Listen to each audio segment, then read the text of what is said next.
家过来看一下，咱们现在给大家再说一下这个盖面啊。咱们这个不锈钢的盖面哈，和田中其实说吧基本相似啊。首先咱们正底啊，把它挡了一下接头，然后呢，咱们采用连弧焊，也是看吧，从上面画下来以后，画个6，看吧？随便画圆哈，你像咱个弧形成面，咱们画弧就画成面的形状，从上面下来往前带，然后再回去，上面一停，再往前带，再回去，这样连弧连上2弧以后啊，就可以断弧，这样再断弧焊啊。断弧焊的话，咱们还是从焊道的中间起弧，起弧的话往上带，然后画个弧，斜着下来，往前带收弧啊，每一弧都压到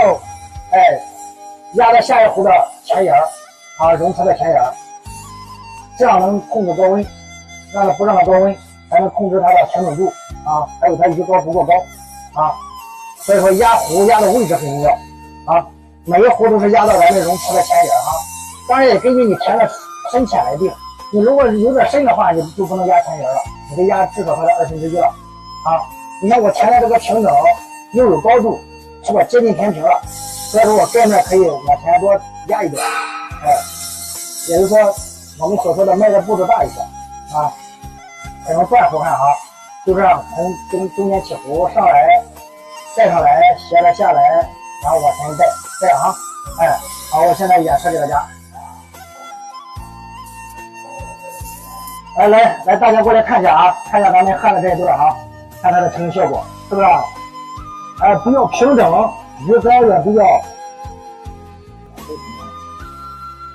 来，大家咱过来看一下啊，看咱这个整体的成型效果啊，掐起边线，是不是？